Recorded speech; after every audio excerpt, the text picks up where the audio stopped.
People of the Dark by Robert E. Howard. I came to Dagon's cave to kill Richard Brent. I went down the dusky avenues made by the towering trees, and my mood well matched the primitive grimness of the scene. The approach to Dagon's cave is always dark, for the mighty branches and thick leaves shut out the sun. And now the somberness of my own soul made the shadows seem more ominous and gloomy than was natural. Not far away, I heard the slow wash of the waves against the tall cliffs, but the sea itself was out of sight, masked by the dense oak forest. The darkness and the stark gloom of my surroundings gripped my shadowed soul as I passed beneath the ancient branches, as I came out into a narrow glade and saw the mouth of the ancient cavern before me. I paused, scanning the cavern's exterior and the dim reaches of the silent oaks. The man I hated had not come before me. I was in time to carry out my grim intent. For a moment my resolution faltered. Then like a wave there surged over me the fragrance of Eleanor Bland, a vision of wavy golden hair and deep gray eyes, changing and mystic as the sea. I clenched my hands until the knuckles showed white, and instinctively touched the wicked snub-nosed revolver whose weight sagged my coat pocket. But for Richard Brent, I felt certain I had already won this woman, desire for whom made my waking hours a torment and my sleep a torture. Whom did she love? She would not say. I did not believe she knew. Let one of us go away, I thought, and she would turn to the other. And I was going to simplify matters for her and for myself. By chance, I had overheard my blonde English rival remark that he intended coming to lonely Dagon's cave on an idle exploring outing. Alone. I am not by nature criminal. I was born and raised in a hard country, and have lived most of my life on the raw edges of the world, where a man took what he wanted, if he could, and mercy was a virtue little known. But it was a torment that racked me day and night that sent me out to take the life of Richard Brent. I have lived hard and violently, perhaps. When love overtook me, it also was fierce and violent. Perhaps I was not wholly sane, what with my love for Eleanor Bland and my hatred for Richard Brent. Under any other circumstances, I would have been glad to call him friend, a fine, rangy, upstanding young fellow, clear-eyed and strong. But he stood in the way of my desire, and he must die. I stepped into the dimness of the cavern and halted. I had never before visited Dagon's cave, yet a vague sense of misplaced familiarity troubled me as I gazed on the high arching roof, the even stone walls, and the dusty floor. I shrugged my shoulders, unable to place the elusive feeling. Doubtless it was evoked by a similarity to caverns in the mountain country of the American Southwest, where I was born and spent my childhood.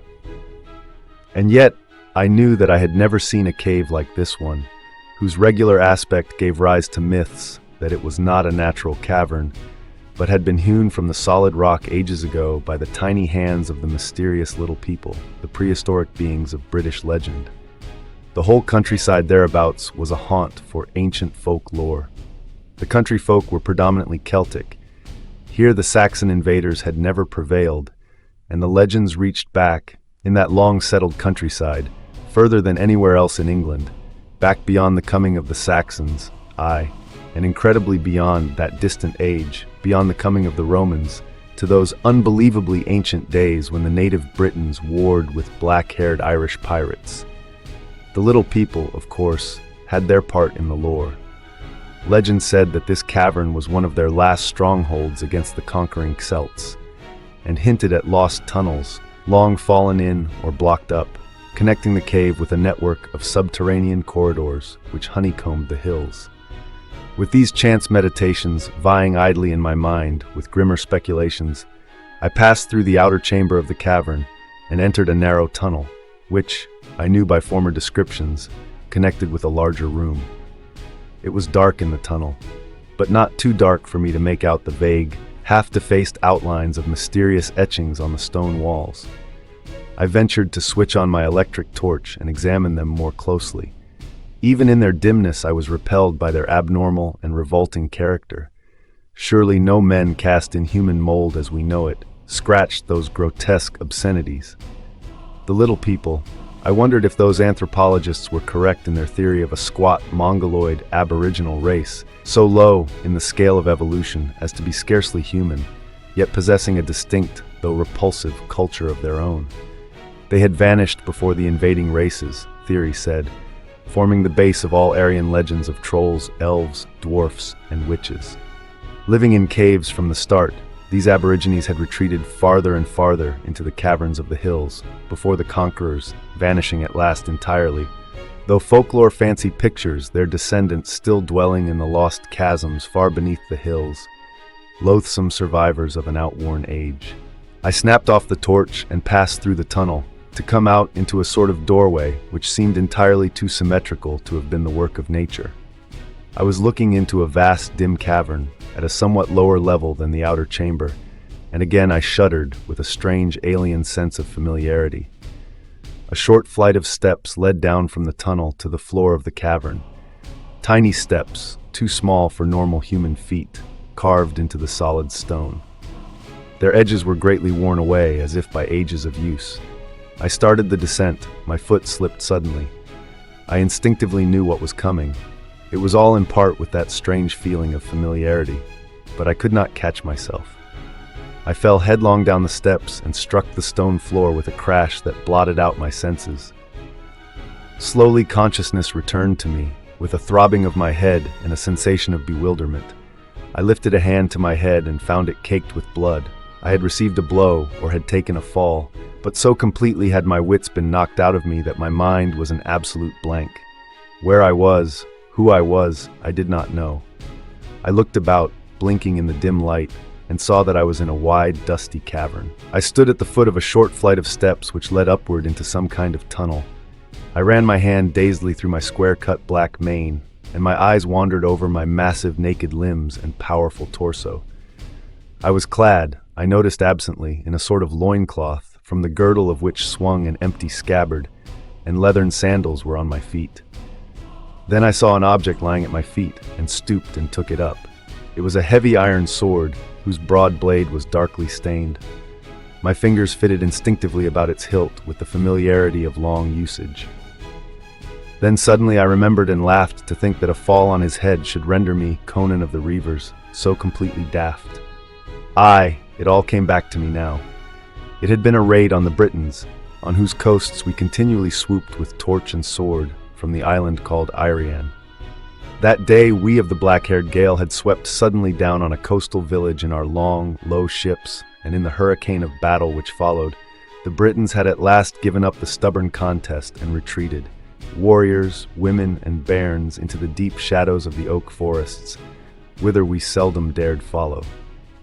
But I had followed, for there was a girl of my foes whom I desired with a burning passion, a lithe, slim young creature with wavy golden hair and deep gray eyes, changing and mystic as the sea.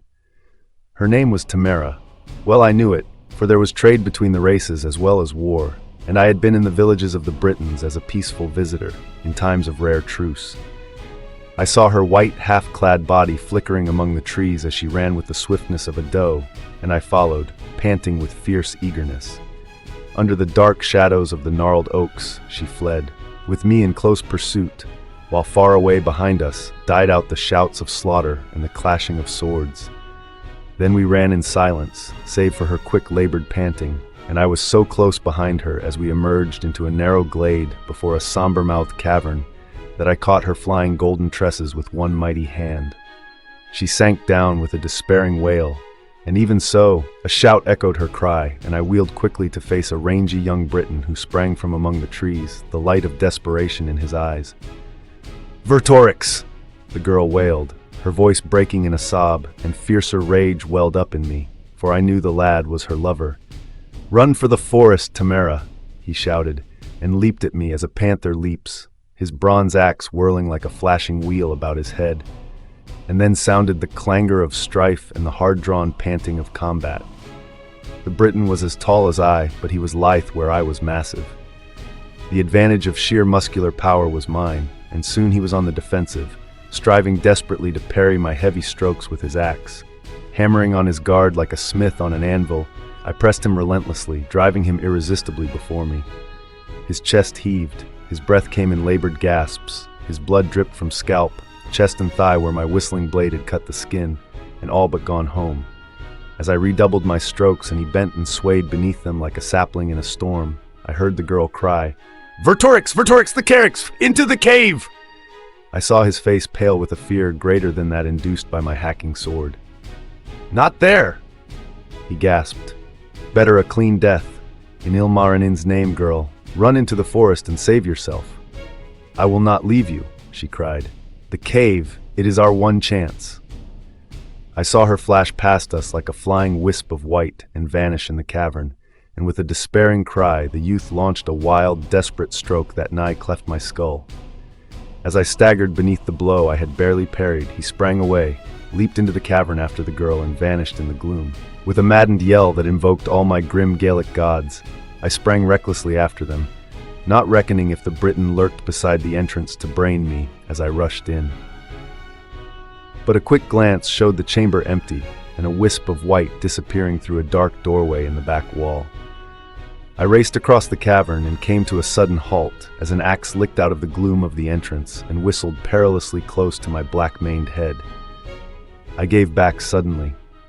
Now the advantage was with Vertorix, who stood in the narrow mouth of the corridor, where I could hardly come at him without exposing myself to the devastating stroke of his axe. I was near frothing with fury, and the sight of a slim white form among the deep shadows behind the warrior drove me into a frenzy. I attacked savagely but warily, thrusting venomously at my foe and drawing back from his strokes. I wished to draw him out into a wide lunge, avoid it, and run him through before he could recover his balance. In the open, I could have beat him down by sheer power and heavy blows, but here I could only use the point, and that at a disadvantage. I always preferred the edge. But I was stubborn. If I could not come at him with a finishing stroke, neither could he or the girl escape me while I kept him hemmed in the tunnel.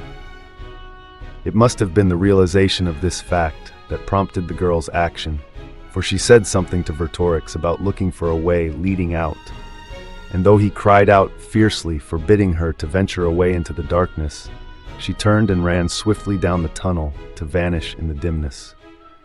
My wrath rose appallingly, and I nearly got my head split in my eagerness to bring down my foe before she found a means for their escape. Then the cavern echoed with a terrible scream, and Vertorix cried out like a man death-stricken, his face ashy in the gloom. He whirled, as if he had forgotten me and my sword, and raced down the tunnel like a madman, shrieking Tamara's name.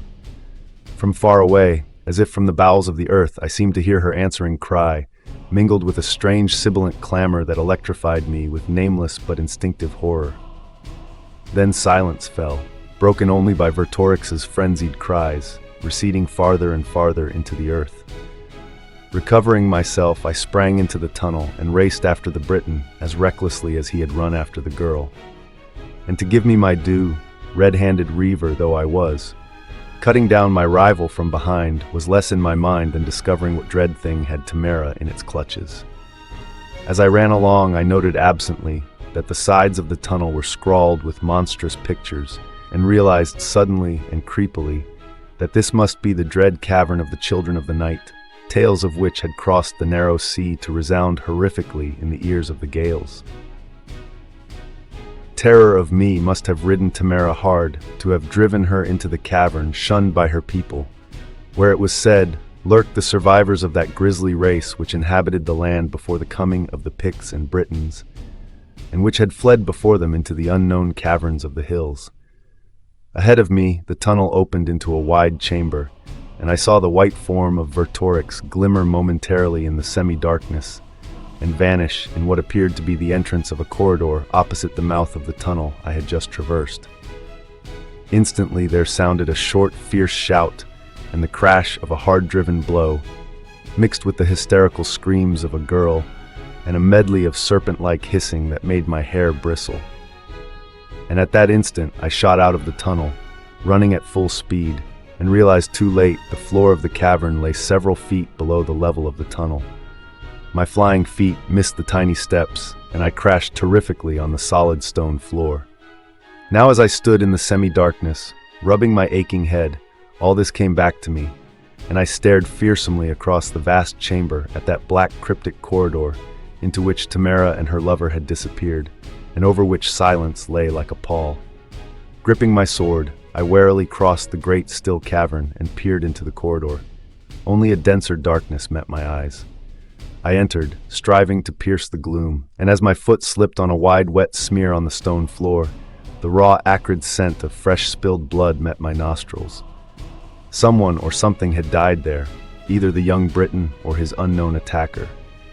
I stood there uncertainly, all the supernatural fears that are the heritage of the Gale rising in my primitive soul.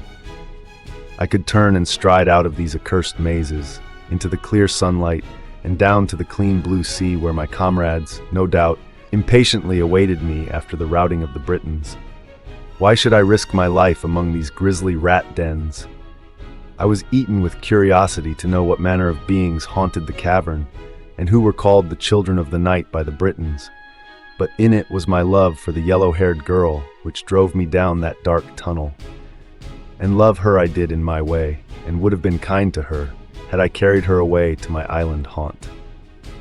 I walked softly along the corridor, blade ready. What sort of creatures the children of the night were, I had no idea, but the tales of the Britons had lent them a distinctly inhuman nature. The darkness closed around me as I advanced, until I was moving in utter blackness. My groping left hand encountered a strangely carven doorway, and at that instant something hissed like a viper beside me and slashed fiercely at my thigh. I struck back savagely and felt my blind stroke crunch home, and something fell at my feet and died. What thing I had slain in the dark I could not know, but it must have been at least partly human, because the shallow gash in my thigh had been made with a blade of some sort, and not by fangs or talons. And I sweated with horror, for the gods know, the hissing voice of the thing had resembled no human tongue I had ever heard. And now in the darkness ahead of me, I heard the sound repeated, mingled with horrible slitherings, as if numbers of reptilian creatures were approaching. I stepped quickly into the entrance. My groping hand had discovered, and came near repeating my headlong fall, for instead of letting into another level corridor, the entrance gave onto a flight of dwarfish steps, on which I floundered wildly. Recovering my balance, I went on cautiously, groping along the sides of the shaft for support. I seemed to be descending into the very bowels of the earth, but I dared not turn back. Suddenly, far below me, I glimpsed a faint, eerie light. I went on perforce, and came to a spot where the shaft opened into another great vaulted chamber, and I shrank back, aghast. In the center of the chamber stood a grim black altar. It had been rubbed all over with a sort of phosphorus so that it glowed dully, lending a semi-illumination to the shadowy cavern. Towering behind it on a pedestal of human skulls lay a cryptic black object, carven with mysterious hieroglyphics. The Black Stone, the ancient stone before which, the Britons said, the children of the night bowed in gruesome worship, and whose origin was lost in the black mists of a hideously distant past. Once, legend said, it had stood in that grim circle of monoliths called Stonehenge, before its votaries had been driven like chaff before the bows of the Picts. But I gave it but a passing, shuddering glance. Two figures lay, bound with rawhide thongs, on the glowing black altar. One was Tamara, the other was Vertorix, blood-stained and disheveled. His bronze axe, crusted with clotted blood, lay near the altar, and before the glowing stone squatted Horror. Though I had never seen one of those ghoulish aborigines, I knew this thing for what it was, and shuddered. It was a man of a sort, but so low in the stage of life that its distorted humanness was more horrible than its bestiality. Erect, it could not have been 5 feet in height. Its body was scrawny and deformed, its head disproportionately large. Lank, snaky hair fell over a square, inhuman face with flabby, writhing lips that bared yellow fangs, flat, spreading nostrils, and great yellow slant eyes. I knew the creature must be able to see in the dark as well as a cat. Centuries of skulking in dim caverns had lent the race terrible and inhuman attributes, but the most repellent feature was its skin, scaly, yellow, and mottled, like the hide of a serpent. A loincloth made of a real snake's skin girded its lean loins, and its taloned hands gripped a short stone-tipped spear and a sinister-looking mallet of polished flint. So intently was it gloating over its captives, it evidently had not heard my stealthy descent. As I hesitated in the shadows of the shaft, far above me I heard a soft, sinister rustling that chilled the blood in my veins. The children were creeping down the shaft behind me, and I was trapped.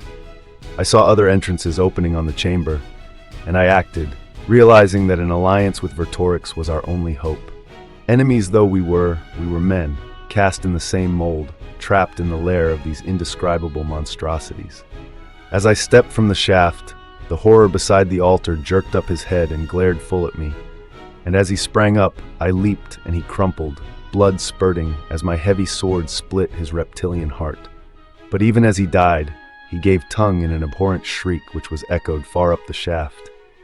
In desperate haste, I cut Vertorix's bonds and dragged him to his feet, and I turned to Tamara, who in that dire extremity did not shrink from me, but looked up at me with pleading, terror-dilated eyes.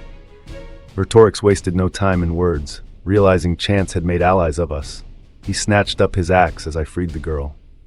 "We can't go up the shaft," he explained swiftly. "We'll have the whole pack upon us quickly." They caught Tamara as she sought for an exit, and overpowered me by sheer numbers when I followed. They dragged us hither, and all but that carrion scattered, bearing word of the sacrifice through all their burrows, I doubt not. Ilmarinen alone knows how many of my people, stolen in the night, have died on that altar. We must take our chance in one of these tunnels, all led to hell. Follow me. Seizing Tamara's hand, he ran fleetly into the nearest tunnel, and I followed.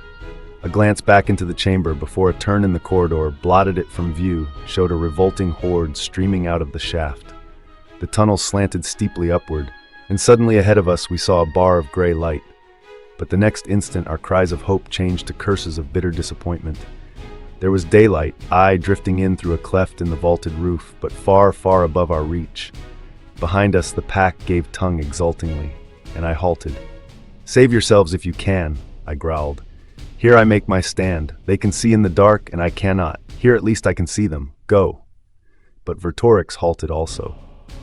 "Little use to be hunted like rats to our doom. There is no escape. Let us meet our fate like men." Tamara cried out, wringing her hands, but she clung to her lover. "Stand behind me with the girl," I grunted. "When I fall, dash out her brains with your axe lest they take her alive again. Then sell your own life as high as you may, for there is none to avenge us." His keen eyes met mine squarely. "We worship different gods, Reaver," he said, "but all gods love brave men. Mayhap we shall meet again beyond the dark." "Hail and farewell, Britain," I growled, and our right hands gripped like steel. "Hail and farewell, Gale."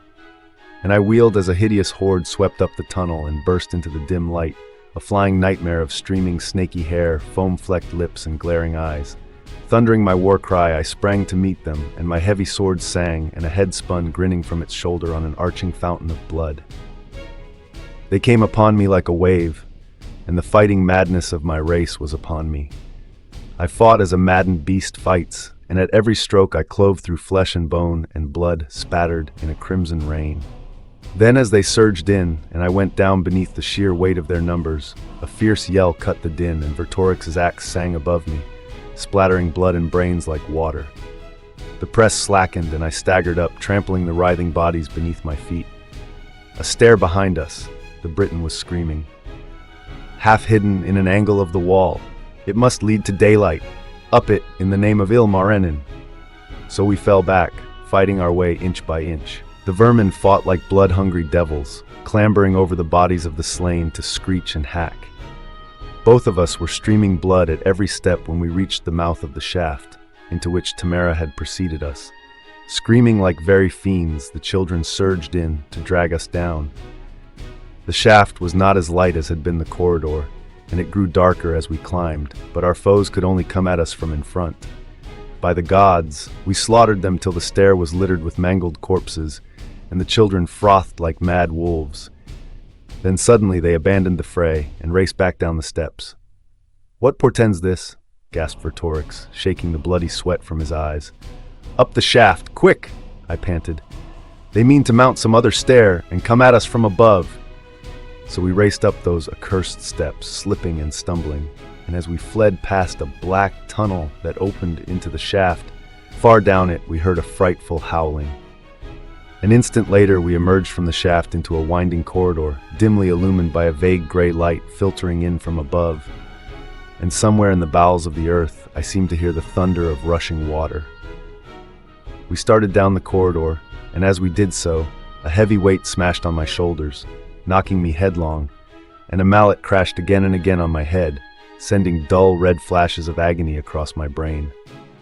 With a volcanic wrench, I dragged my attacker off and under me, and tore out his throat with my naked fingers, and his fangs met in my arm in his death bite.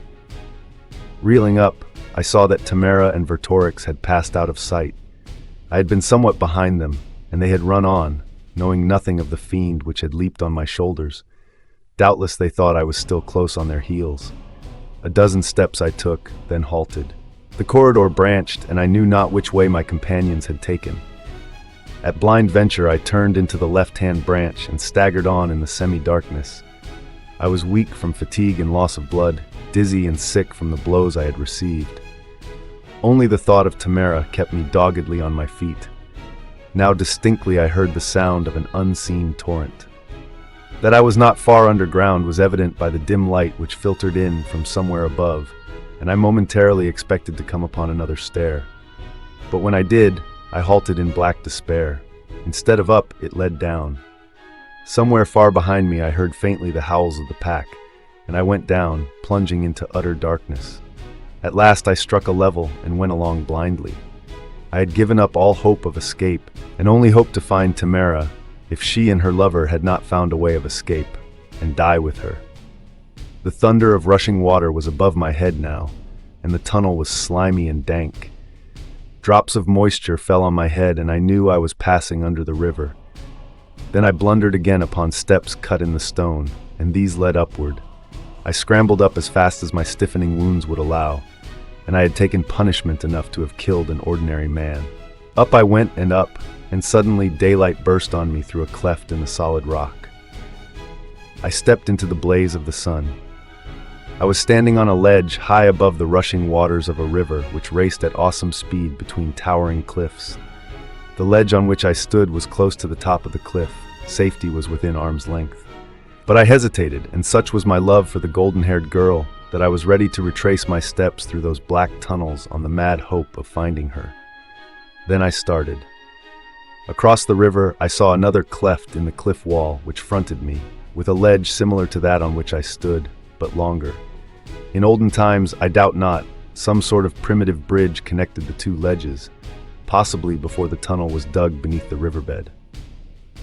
Now as I watched, two figures emerged upon that other ledge, one gashed, dust-stained, limping, gripping a blood-stained axe, the other slim, white, and girlish. Vertorix and Tamara. They had taken the other branch of the corridor at the fork, and had evidently followed the windows of the tunnel to emerge as I had done, except that I had taken the left turn and passed clear under the river. And now I saw that they were in a trap. On that side, the cliffs rose 100 feet higher than on my side of the river, and so sheer a spider could scarce have scaled them. There were only two ways of escape from the ledge, back through the fiend-haunted tunnels, or straight down to the river which raved far beneath. I saw Vertorix look up the sheer cliffs, and then down, and shake his head in despair.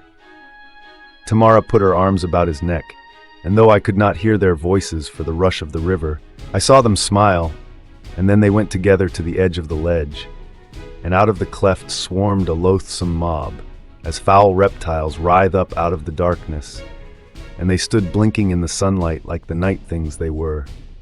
I gripped my sword hilt in the agony of my helplessness until the blood trickled from under my fingernails. Why had not the pack followed me instead of my companions? The children hesitated an instant as the two Britons faced them. Then with a laugh, Vertorix hurled his axe far out into the rushing river, and turning, caught Tamara in a last embrace. Together they sprang far out, and still locked in each other's arms, hurtled downward, struck the madly foaming water that seemed to leap up to meet them, and vanished. And the wild river swept on like a blind, insensate monster, thundering along the echoing cliffs. A moment I stood frozen. Then like a man in a dream I turned, caught the edge of the cliff above me, and warily drew myself up and over, and stood on my feet above the cliffs, hearing like a dim dream the roar of the river far beneath. I reeled up, dazedly clutching my throbbing head, on which dried blood was clotted. I glared wildly about me. I had clambered the cliffs, No, by the thunder of Crom, I was still in the cavern. I reached for my sword.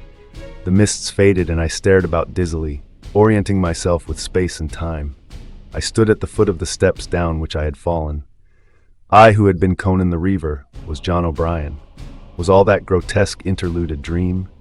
Could a mere dream appear so vivid? Even in dreams, we often know we are dreaming. But Conan the Reaver had no cognizance of any other existence. More, he remembered his own past life as a living man remembers, though in the waking mind of John O'Brien, that memory faded into dust and mist. But the adventures of Conan in the Cavern of the Children stood clear-etched in the mind of John O'Brien. I glanced across the dim chamber toward the entrance of the tunnel into which Vertorix had followed the girl. But I looked in vain, seeing only the bare, blank wall of the cavern. I crossed the chamber, switched on my electric torch, miraculously unbroken in my fall, and felt along the wall. Ha! I started, as from an electric shock, exactly where the entrance should have been. My fingers detected a difference in material, a section which was rougher than the rest of the wall. I was convinced that it was of comparatively modern workmanship. The tunnel had been walled up. I thrust against it, exerting all my strength, and it seemed to me that the section was about to give. I drew back, and taking a deep breath, launched my full weight against it, backed by all the power of my giant muscles.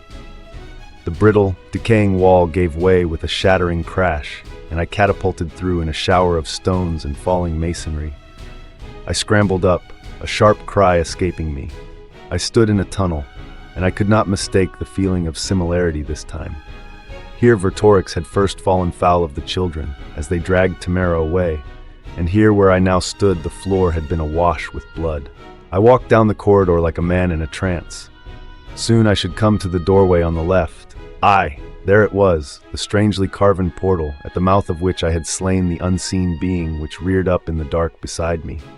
I shivered momentarily. Could it be possible that remnants of that foul race still lurked hideously in these remote caverns? I turned into the doorway and my light shone down a long slanting shaft, with tiny steps cut into the solid stone. Down these had Conan the Reaver gone groping, and down them went I, John O'Brien, with memories of that other life filling my brain with vague phantasms. No light glimmered ahead of me, but I came into the great dim chamber I had known of yore, and I shuddered as I saw the grim black altar etched in the gleam of my torch. Now no bound figures writhed there, no crouching horror gloated before it. Nor did the pyramid of skulls support the black stone before which unknown races had bowed before Egypt was born out of time's dawn. Only a littered heap of dust lay strewn where the skulls had upheld the hellish thing. No, that had been no dream.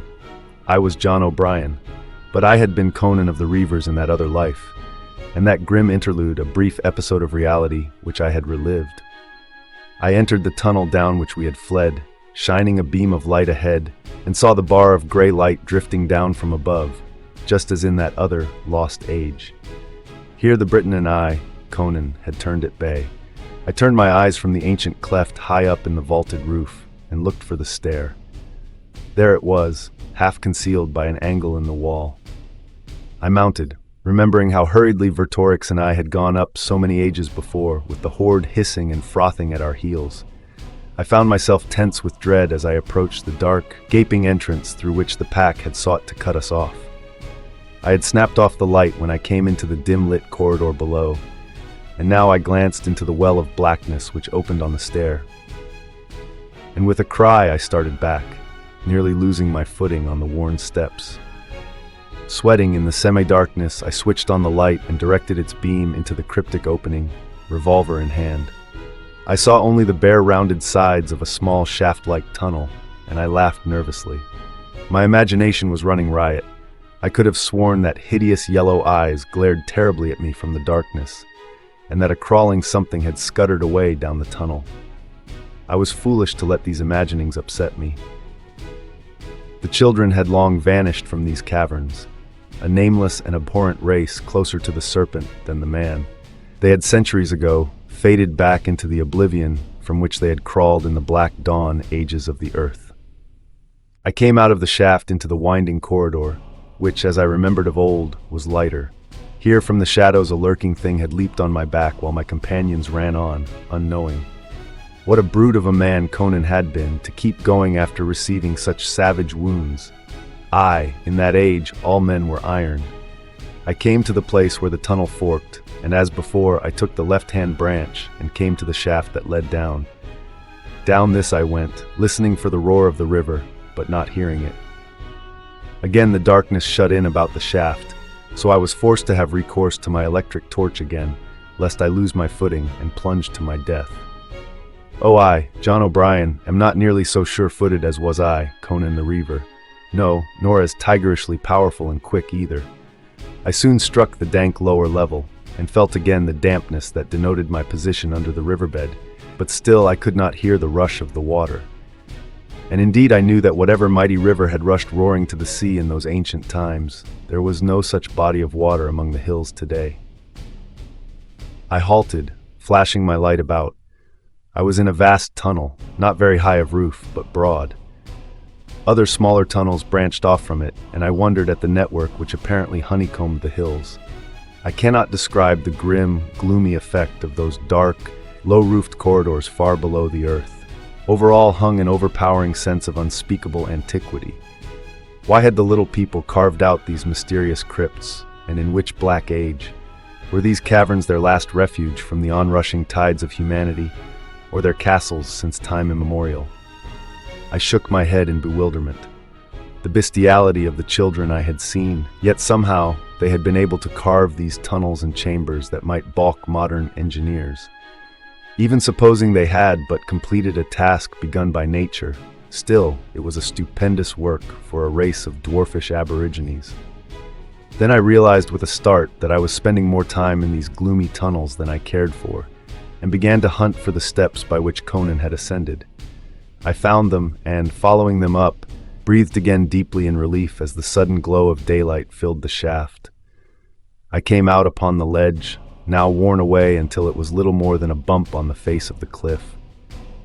And I saw the great river, which had roared like a prisoned monster between the sheer walls of its narrow canyon, had dwindled away with the passing eons until it was no more than a tiny stream, far beneath me, trickling soundlessly among the stones on its way to the sea. The surface of the earth changes. The rivers swell or shrink, the mountains heave and topple, the lakes dry up, the continents alter. But under the earth the work of lost, mysterious hands slumbers untouched by the sweep of time.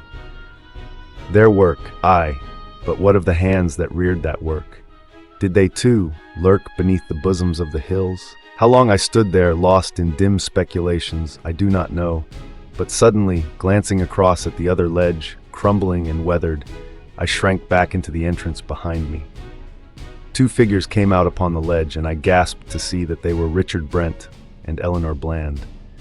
Now I remembered why I had come to the cavern, and my hand instinctively sought the revolver in my pocket. They did not see me, but I could see them, and hear them plainly too, since no roaring river now thundered between the ledges. "By gad, Eleanor," Brent was saying, "I'm glad you decided to come with me. Who would have guessed there was anything to those old tales about hidden tunnels leading from the cavern? I wonder how that section of wall came to collapse. I thought I heard a crash just as we entered the outer cave. Do you suppose some beggar was in the cavern ahead of us and broke it in?" "I don't know," she answered. "I don't know. It almost seems as if I'd been here before, or dreamed I had. I seem to faintly remember, like a far-off nightmare, running endlessly through these dark corridors with hideous creatures on my heels." "Was I there?" jokingly asked Brent. "Yes, and John too," she answered. "But you were not Richard Brent, and John was not John O'Brien. No, and I was not Eleanor Bland either. Oh, it's so dim and far off I can't describe it at all. It's hazy and misty and terrible." "I understand a little," he said unexpectedly. "Ever since we came to the place where the wall had fallen and revealed the old tunnel, I've had a sense of familiarity with the place. There was horror and danger and battle, and love too." He stepped nearer the edge to look down in the gorge, and Eleanor cried out sharply and suddenly, seizing him in a convulsive grasp. "Don't, Richard, don't! Hold me, oh, hold me tight!" He caught her in his arms. "Why, Eleanor, dear, what's the matter?" "Nothing," she faltered. but she clung closer to him, and I saw she was trembling. Just a strange feeling, rushing dizziness and fright, just as if I were falling from a great height. "Don't go near the edge, Dick. It scares me." "I won't, dear," he answered, drawing her closer to him and continuing hesitantly. "Eleanor, there's something I've wanted to ask you for a long time. Well, I haven't the knack of putting things in an elegant way. I love you, Eleanor, always have. You know that. But if you don't love me, I'll take myself off and won't annoy you anymore. Only please tell me one way or another, for I can't stand it any longer. Is it I or the American?" "You, Dick," she answered, hiding her face on his shoulder. "It's always been you, though I didn't know it. I think a great deal of John O'Brien. I didn't know which of you I really loved. But today, as we came through those terrible tunnels and climbed those fearful stairs, and just now, when I thought for some strange reason we were falling from the ledge, I realized it was you I loved, that I always loved you, through more lives than this one. Always." Their lips met, and I saw her golden head cradled on his shoulder. My lips were dry, my heart cold, yet my soul was at peace. They belonged to each other. Eons ago they lived and loved, and because of that love they suffered and died. And I, Conan, had driven them to that doom. I saw them turn toward the cleft, their arms about each other. Then I heard Eleanor, shriek. I saw them both recoil. And out of the cleft a horror came writhing, a loathsome, brain-shattering thing that blinked in the clean sunlight. I knew it of old, vestige of a forgotten age. It came writhing its horrid shape out of the darkness of the earth and the lost past to claim its own. What 3,000 years of retrogression can do to a race hideous in the beginning, I saw, and shuddered. And instinctively I knew that in all the world it was the only one of its kind, a monster that had lived on. God alone knows how many centuries, wallowing in the slime of its dank subterranean lairs. Before the children had vanished, the race must have lost all human semblance, living as they did, the life of the reptile. This thing was more like a giant serpent than anything else, but it had aborted legs and snaky arms with hooked talons. It crawled on its belly, writhing back mottled lips to bare needle-like fangs, which I felt must drip with venom. It hissed as it reared up its ghastly head on a horribly long neck, while its yellow slanted eyes glittered with all the horror that is spawned in the black lairs under the earth. I knew those eyes had blazed at me from the dark tunnel opening on the stair. For some reason the creature had fled from me, possibly because it feared my light, and it stood to reason that it was the only one remaining in the caverns, else I had been set upon in the darkness. But for it, the tunnels could be traversed in safety. Now the reptilian thing writhed toward the humans trapped on the ledge. Brent had thrust Eleanor behind him and stood, face ashy, to guard her as best he could. And I gave thanks silently that I, John O'Brien, could pay the debt I, Conan the Reaver, owed these lovers since long ago. The monster reared up, and Brent, with cold courage, sprang to meet it with his naked hands. Taking quick aim, I fired once.